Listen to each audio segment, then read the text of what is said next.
సాక్షాత్తు సినిమా హీరోలందరినీ కాళ్ళ కాడకి రప్పించుకొని ఆ కాళ్ళ దగ్గరతో ఆయన యొక్క కరుణా కటాక్షాలు పొందిన తర్వాత మాత్రమే సినిమాలు ఆడిపించుకునే పరిస్థితి ఈ రాష్ట్రంలో ఉంది. అంటే సమాజ జీవితాన్ని ప్రభావితం చేసే పరిస్థితి లా అండ్ ఆర్డర్కు ఉంది.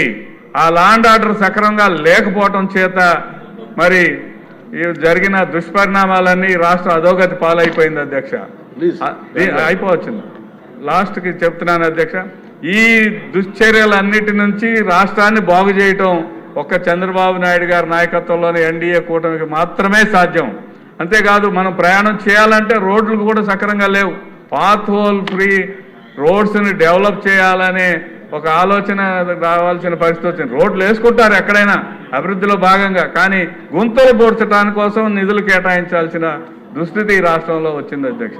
కావున ఇవన్నీ సాధించాలంటే, ప్రగతికి ఈ 10 సూత్రాలు సాధించాలంటే అది ప్రభుత్వంలో టెక్నాలజీని వాడాలి.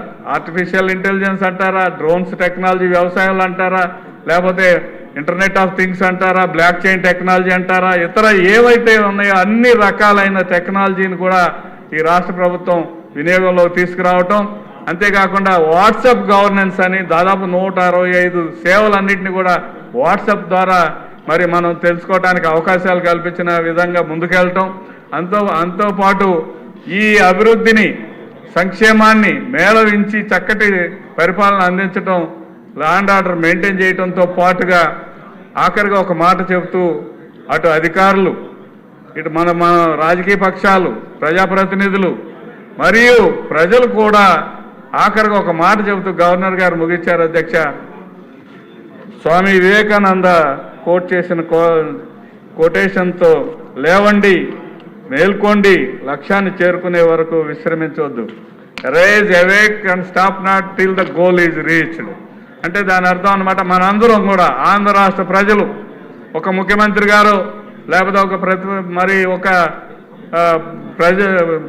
అధికారులు లేకపోతే మనము కాదు, ఈ రాష్ట్ర ప్రజలందరూ కూడా జరిగిన దుష్పరిణామాల నుంచి మేల్కొనాలంటే, పైకి రావాలంటే తప్పకుండా స్వామి వివేకానంద స్ఫూర్తితో ముందుకు వెళ్ళాలి. అయితే ఈ రాష్ట్ర ప్రభుత్వం ఆఖరికి ఒక్క మాట చెప్పి క్లోజ్ చేస్తాను అధ్యక్ష. ఈ రాష్ట్ర ప్రభుత్వం ఇంత కష్టపడి ఆలోచన చేసి దానికోసం ఒక ప్రణాళికలు రూపొందిస్తుంటే, ఒక ప్రణాళిక రూపొందిస్తున్నాడు ప్రతిపక్ష హోదా కావాలని. ప్రతిపక్ష హోదా ఎవరిస్తారు అధ్యక్ష? ప్రజలు ఆయనకి చిత్కరించి ప్రతిపక్ష హోదా కూడా లేకుండా చేస్తే, గవర్నర్ గారి ప్రసంగంలో ఇన్ని మంచి విషయాలు ఈ రాష్ట్ర అభివృద్ధి కోసం పాటుపడటానికి మనమేం చేయాలని చూస్తే, ఆయన ఈ రాష్ట్రంలో ఒక వ్యక్తి కానట్టు, ఈ రాష్ట్ర ప్రజలతో ఆయనకి సంబంధం లేనట్టు, డెమోక్రసీని రక్షించాలంటే అసలు నీకు డెమోక్రసీ మీద ఒక నమ్మకం ఉంటే కదా. ఏనాడు కూడా నీ పార్టీని డెమోక్రసీగా నడపలేదు. ఏనాడు కూడా ప్రజల్ని తమ హక్కుల కోసం పోరాడే పరిస్థితి కల్పించారు. అన్ని రకాలుగా డెమోక్రసీని నాశనం చేసి సేవ్ డెమోక్రసీ అని చెప్పడానికి ఏమాత్రమైన అర్హత ఉందా అని చెప్తూ, మరి ప్రతిపక్ష హోదా కావాలని గవర్నర్ గారిని అడగడం ఏంటి? ప్రజలు ఇచ్చిన తీర్పుని గౌరవించలేని మాజీ ముఖ్యమంత్రిగా ఆయన ఉన్నారు. ఆయన బాధ ప్రజలకి, ప్రజల బాధ ఆయనకి పోయింది అధ్యక్ష. ఇంతటితో మరి నాకు అవకాశం ఇచ్చిన మీ అందరికీ కూడా ధన్యవాదాలు తెలుపుతూ సెలవు తీసుకుంటున్నాను. నమస్కారం. గారు,